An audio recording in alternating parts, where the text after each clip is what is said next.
Une délégation d'entrepreneurs américains conduite par la secrétaire américaine au commerce, Penny Pritzker, est en visite au Vietnam.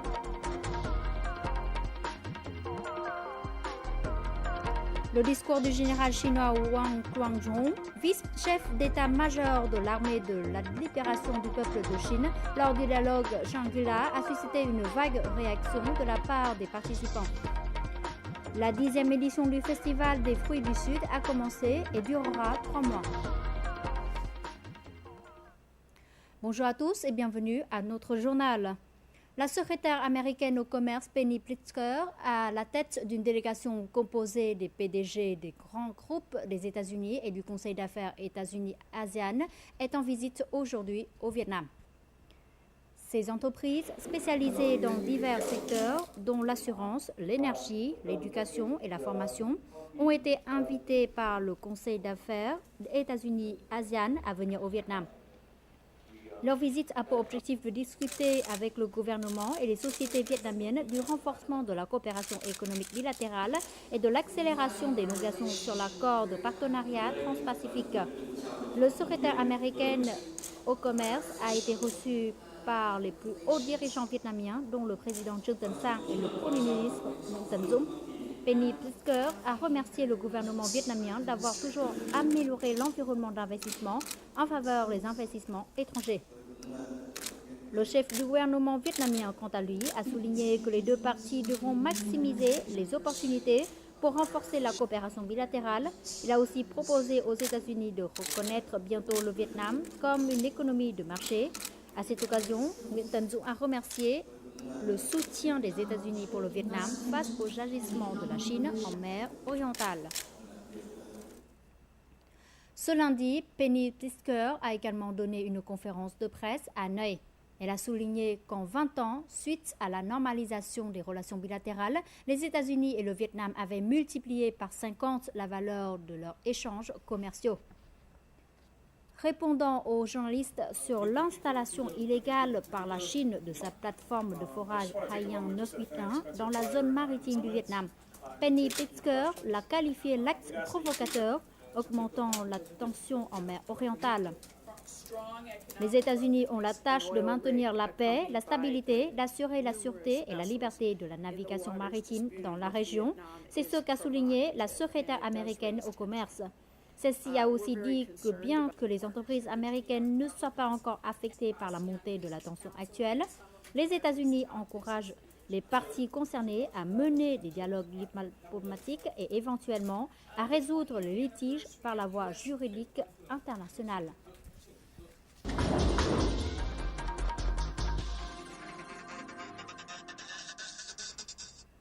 Le dialogue de Shangri-La s'est achevé dimanche à Singapour après 3 jours de discussion sur la sécurité en Asie-Pacifique. L'installation illégale par la Chine de la plateforme de forage Haiyan 981 dans la zone économique et sur le plateau continental du Vietnam a attiré l'attention des participants qui ont exprimé leur inquiétude. D'après eux, les agissements de la Chine ont accentué la tension dans la région. Dimanche, lors du débat portant sur les points de vue des grandes puissances sur la paix et la sécurité en Asie-Pacifique, Wang Zhonghong, sous-chef d'état-major général de l'armée chinoise, a affirmé que la Chine soutenait la coopération, le dialogue et le renforcement de la confiance stratégique entre les pays. Selon lui, la Chine continuera de collaborer avec les États-Unis, la Russie, l'Inde et les autres grandes puissances en Asie-Pacifique afin de maintenir la paix et de promouvoir la prospérité régionale. Plusieurs experts de divers pays ont demandé à Wang Zhonghong d'exprimer la ligne de 9 tronçons tracée par la Chine en mer orientale. Le chef de la délégation chinoise a annoncé que la Chine se préparait au dialogue direct avec chacun des pays concernés.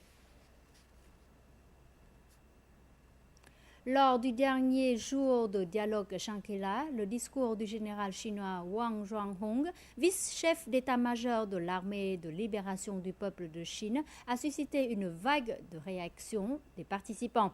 Plusieurs intellectuels et délégués ont demandé aux représentants de l'armée chinoise de prouver la légitimité de la ligne de 9 traits et d'exprimer les agissements actuels en mer orientale. Le général chinois a éludé certaines questions et à donner des réponses insatisfaisantes sur le reste.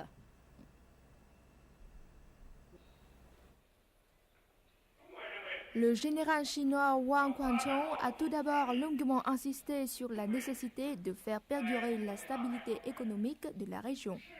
Puis il a décidé de sortir de son discours initial afin de répondre au discours du Premier ministre japonais Shinzo Abe et du secrétaire américain à la Défense Chuck Hagel. Ceux-ci ont accusé la Chine de se livrer à des actes déstabilisants dans la région. Selon le chef de la délégation chinoise, ce sont eux qui, à travers leur discours, ont provoqué la Chine. M. Wang a surpris les participants au dialogue en soulignant que la Chine n'avait jamais menacé d'utiliser la force et n'avait jamais commis aucun acte de provocation et que le pays souhaite régler tous les litiges par des négociations, ce qui est en contradiction avec la situation réelle. Dans la séance de questions-réponses après le discours, plusieurs questions ont été posées aux représentants de l'armée chinoise. Pourquoi la Chine ne prouve-t-elle pas la légitimité de la ligne de 9 traits selon les principes de la Convention des Nations Unies des droits de la mer? Et pourquoi ne finit-on pas l'élaboration du code de conduite COC en mer orientale à la fin de l'année? Pourriez-vous nous expliquer explicitement ce qu'est la ligne de 9 traits pour que tout le monde puisse mieux comprendre? Deuxièmement, vous avez dit que la Chine ne faisait que répondre à des provocations. Quels sont alors les actes provocateurs de la part du Vietnam dans la zone de l'archipel de Hoàng Sa Paracel qui vous ont obligé à y implanter une plateforme?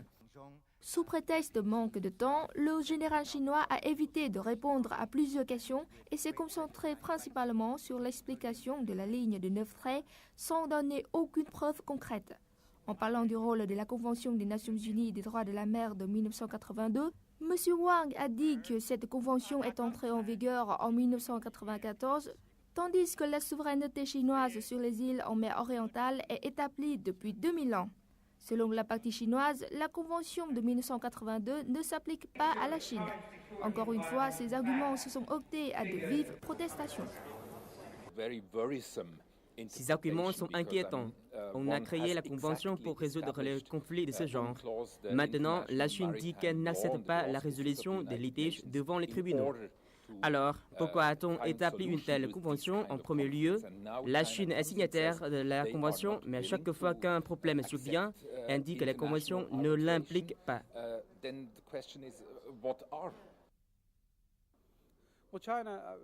Les Chinois expliquent les lois internationales à leur manière. Ils disent toujours qu'il y a d'autres lois internationales. Et je leur demande tout le temps sur quelle loi internationale vous basez-vous? Chaque fois qu'ils recourent à l'histoire, c'est une histoire modifiée ou inventée. L'opinion publique attend de voir ce que va vraiment faire la Chine. Comme a dit le général Wang Quanzhong lors de la dialogue Shangri-La, la diaspora internationale juge une nation non pas par ce qu'elle dit, mais par ce qu'elle fait. Le bateau de pêche DNA 90152, percuté et coulé le 26 mai par le navire chinois immatriculé 11209 au sud-sud-ouest de la plateforme Haiyan Shiyu 981 déployée par la Chine début mai dans les eaux vietnamiennes, a été reflué et emmené à l'atelier de réparation dans la ville de Da Nang. D'après les premiers examens, le bateau a été gravement endommagé et ne pourra plus aller au large. Auparavant, il avait surmonté des dizaines de tempêtes dans la mer, surtout le typhon Tianchu en 2006. L'affaire est survenue le 26 mai à 16 h à une distance de 17 000 marins de cette plateforme. Après le heurt intentionnel du navire chinois, le bateau de pêche DNA 90152 de Da Nang a sombré et heureusement, l'ensemble de l'équipage, composé de 10 personnes, a été sauvé par des navires vietnamiens à proximité. En plus des Châu Ban, les documents administratifs officiels de la dynastie des Nguyen, de nombreux autres documents et livres peuvent servir de preuves scientifiques pour réaffirmer la souveraineté vietnamienne sur les deux archipels de Hoàng Sa Paracel et de Trường Sa Spratly. Découvrons dans le reportage suivant un manuel pour enfants de la dynastie des Nguyen qui comprend des connaissances sur la souveraineté maritime du pays. Voici le livre Khải Đồng Thuyết Ước, édité par Phạm Phục Trai en 1841. écrit en chinois et en nom écriture démotique vietnamienne. On y trouve des leçons d'histoire, de géographie et de connaissances générales. Dans la partie sur le relief géographique du pays, il y a une carte du pays en entier. Hoàng Sa est représenté sur la partie symbolisant la mer. C'est la première fois que nous trouvons un manuel vietnamien du 19e siècle qui n'enseigne pas l'histoire de Chine, mais celle du Vietnam. En plus, on y a introduit une carte où apparaît également Hoàng Sa. Il s'agissait d'une nouvelle réforme à l'époque. Plusieurs éditions de Khai Dong Thuyết Ước ont été publiées pendant près de 100 ans. Le manuel jouait un rôle important dans l'enseignement des connaissances sur le territoire vietnamien et la souveraineté nationale. La découverte d'un tel manuel peut donner de nouvelles initiatives aux professionnels de l'éducation. En tant qu'enseignant et que personne s'intéressant à l'enseignement de l'histoire, je trouve que la découverte de ce livre peut donner des suggestions aux rédacteurs, éditeurs de manuels scolaires sur la manière de concevoir les leçons, afin de stimuler le patriotisme et la volonté de protéger la souveraineté nationale chez les élèves. Dans l'œuvre Histoire de notre pays, le président Ho Chi Minh a écrit « Notre population devrait connaître l'histoire de notre pays pour comprendre les origines du Vietnam, notre patrie ». Les livres de l'oncle Ho ou de Phạm Phuc Chai transmettent tous un message de génération en génération. Nous devons voir l'histoire comme une vérité permettant de préserver la souveraineté de notre pays.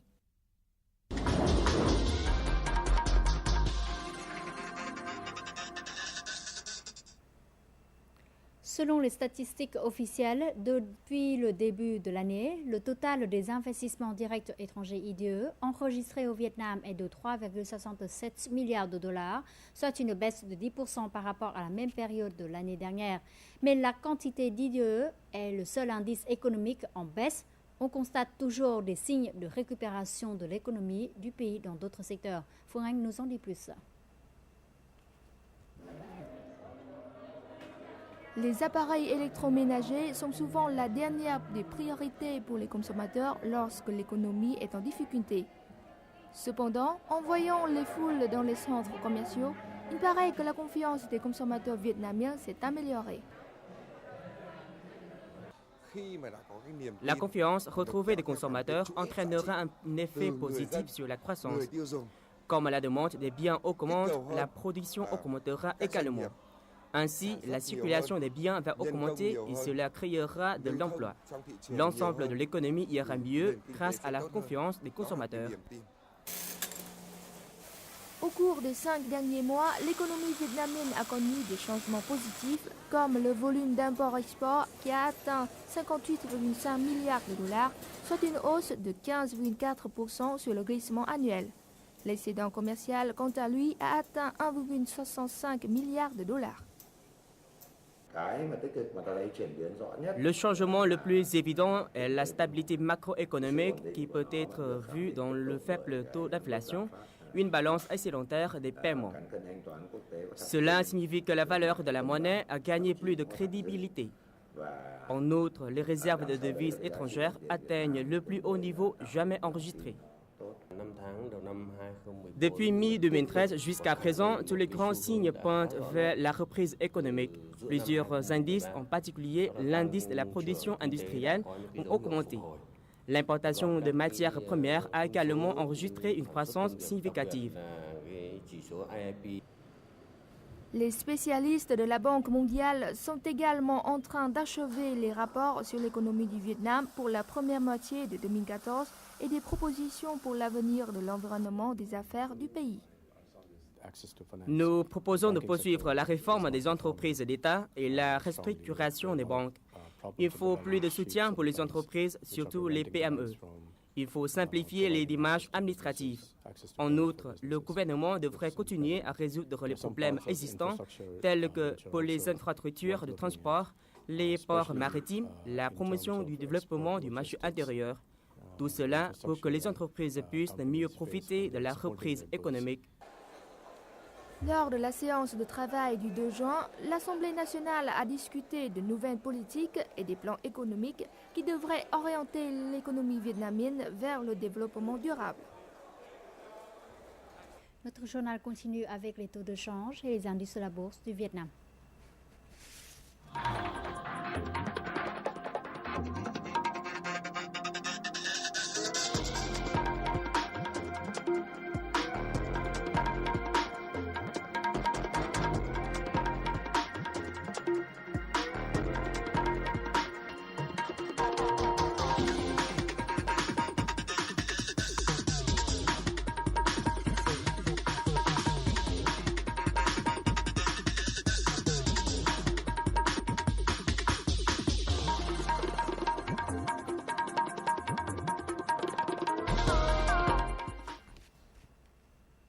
Le Festival des fruits du Sud 2014 a commencé le 1er juin au sein du complexe culturel et touristique de Suối Tiên à Ho Chi Minh Ville.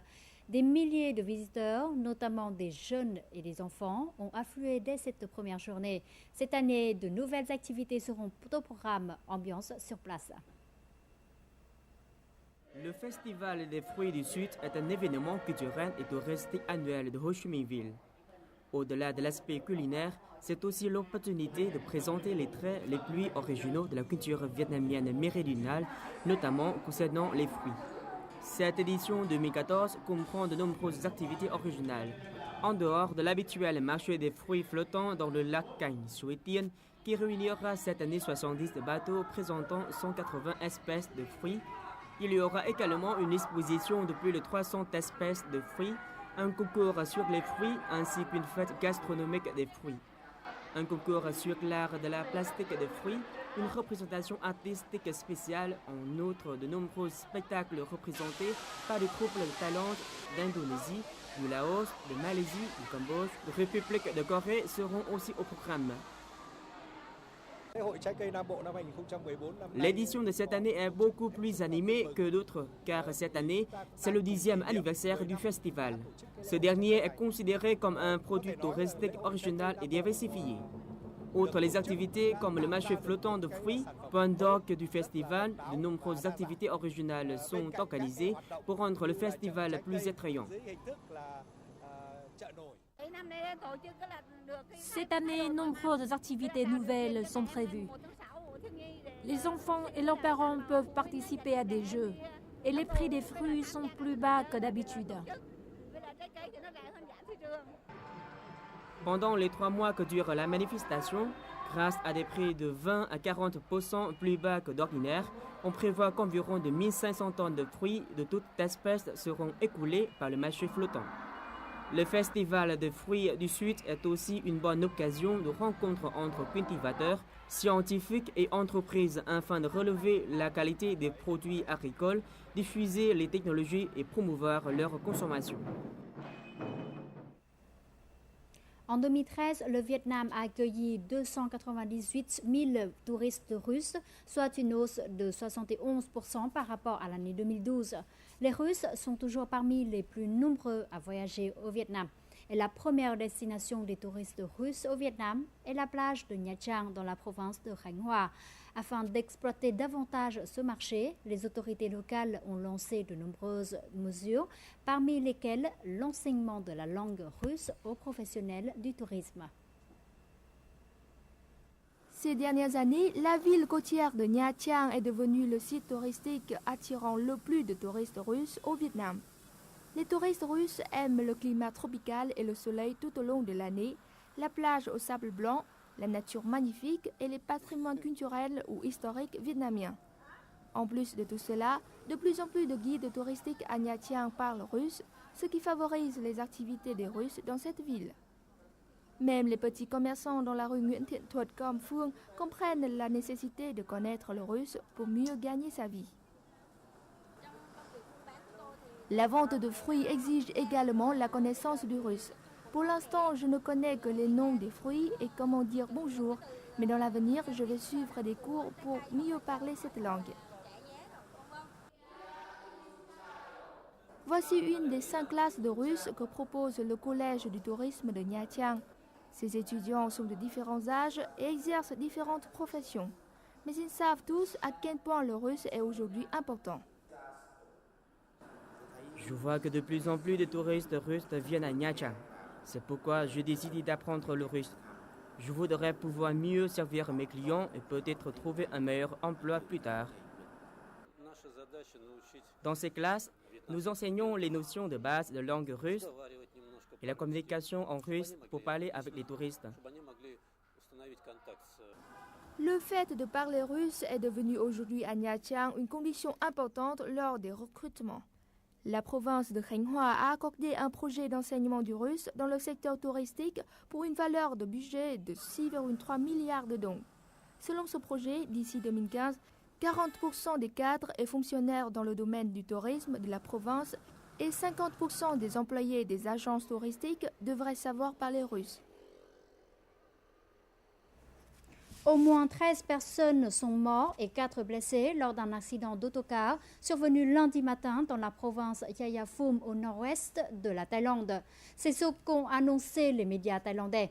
Selon le journal Bangkok Post, cet accident a eu lieu quand un autocar transportant des touristes vietnamiens de Bangkok vers la province de Nong Bua Lam Phu a heurté une remorque dans le district de Kaeng Krah, province de Yayaphum, et s'est ensuite enflammé. 9 hommes et 4 femmes comptent parmi les victimes. Les blessés ont été transportés à l'hôpital. Et selon ce journal, cet autocar relève d'un groupe de 4 autocars transportant des touristes vietnamiens de Bangkok à Nong Bua Lam Phu.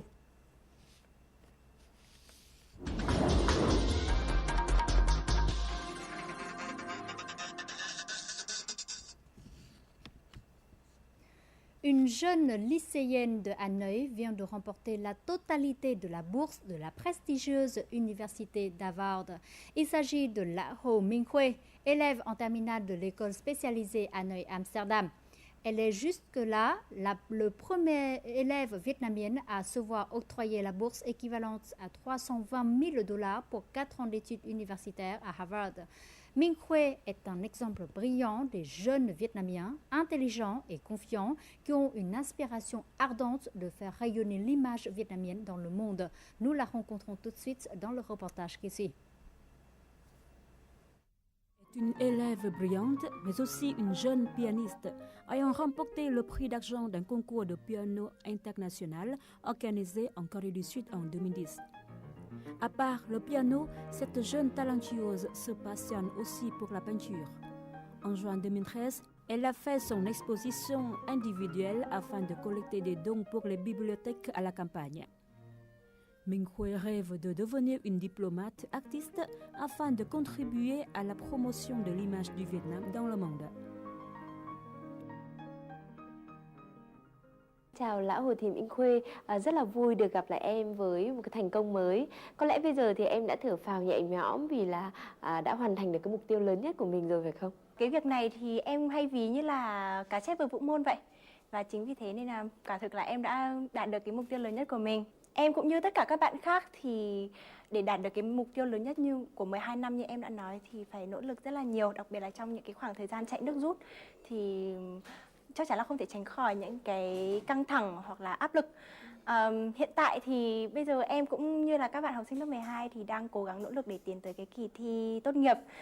Với cái chính sách mới của Bộ Giáo dục là có 2 môn bắt buộc là toán văn và 2 môn tự chọn thì em đã chọn 2 môn là tiếng Anh và lịch sử. Và em cũng đang rất là nỗ lực và tập trung để tiến tới cái kỳ thi đấy. Trường đại học Harvard thì hầu hết tất cả mọi người đều biết đến danh tiếng của nó. Em có thể chia sẻ một chút cái bí quyết của mình để có thể đoạt được một cái học bổng rất là cao của một cái trường đại học danh tiếng trên toàn thế giới được không? Em học tập và rèn luyện rất là nhiều môn học khác nhau từ khi còn rất là nhỏ với một cái triết lý giáo dục mà em thấu hiểu từ 4 năm tuổi, đấy chính là cứ làm việc và học tập theo đam mê thì thành công tự khắc sẽ đến. Các trường đại học ở bên Mỹ thì đặc biệt trân trọng những gì mà chúng ta làm được và thể hiện được cho họ thấy. Đặc biệt là những điều mà chúng ta làm hoàn toàn không với mục đích là nộp hồ sơ. Hay nói cách khác thì bên cạnh cái tính mục tiêu rất cao, người ta rất trân trọng cái lối sống có đam mê và nhiệt huyết với một vài lĩnh vực gì đó. Cho nên là cái việc học tập và mục đích đi du học của em nó như có sự đồng nhất. Cái sự đồng nhất đấy nó rất là thông suốt như một dòng chảy, cho nên là hầu như em chưa bao giờ phải đứng trước một cái sự lựa chọn giữa việc học cũng như là mục tiêu đi du học cả. Em nói đến một điều mà chị tin chắc rằng là rất là nhiều phụ huynh quan tâm. Đấy là làm thế nào để giúp cho con em mình có thể đam mê với những cái môn học hàng ngày, chưa nói gì đến những cái môn học năng khiếu khác. Em nghĩ rằng là khởi nguồn của mọi đam mê chính là kỷ luật. Và điều này thì em đã được giáo dục từ những cái buổi học piano và buổi học hội họa đầu tiên. Em cảm ơn mẹ bởi vì là mẹ đã dạy cho em được cái tính kỷ luật, đặc biệt là cái tính kỷ luật tự thân. Ví dụ như là hồi mới học thì mỗi sáng thức dậy ngày nào cũng phải tập 15 phút trước khi đi học chẳng hạn. Em nghĩ rằng là đến khoảng lớp 3, lớp 4 thì sau một cái khoảng thời gian 4-5 năm là em được chú trọng rất nhiều vào các môn nghệ thuật, thì em dần cảm thấy được một cái sự thư giãn trong các bộ môn nghệ thuật này. Cái việc luyện tập cũng như là khổ luyện thì nó trở thành một cái guồng quay thường nhật, khiến cho em không bao giờ cảm thấy là quá sức khi mà theo đuổi niềm đam mê cùng với cái việc học tập trên lớp. Trong câu chuyện của em luôn có hình bóng của mẹ. Tức là mẹ là một người mà có thể nói là có những ảnh hưởng không nhỏ đến con người em bây giờ và cả sự thành công của em bây giờ nữa. Chưa muốn nói đến việc là em còn chia sẻ mẹ chính là cái nguồn cảm hứng lớn nhất của mình. Em đã chuẩn bị những gì cho những năm học ở xa đất nước, đặc biệt là xa mẹ? Khi mà em 12 tuổi, trong cái chuyến đi Anh 2 tháng thì em cũng đã nói với mẹ rằng là mẹ ơi, đôi khi con cảm thấy con phải gác lại nỗi nhớ để tiếp tục bước lên phía trước. Em hiểu rằng là nỗi nhớ nó phải là một đôi cánh để giúp mình bay xa, chứ không phải là một tảng đá để níu chân mình trở lại.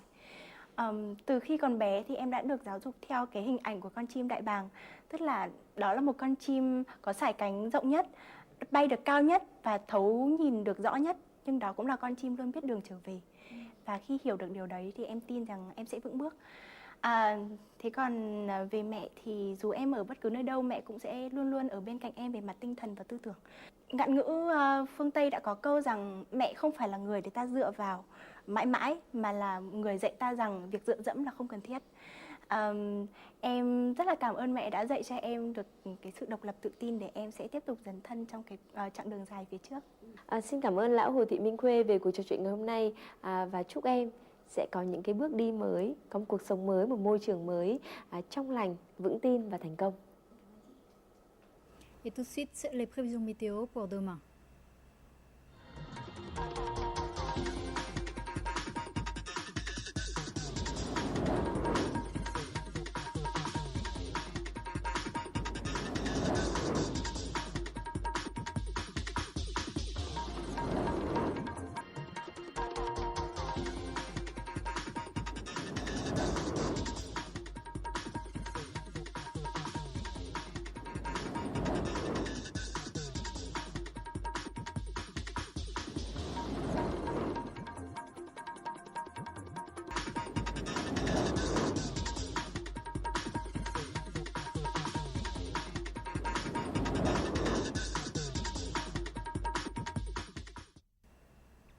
Fin du journal francophone. Merci pour votre attention et à demain.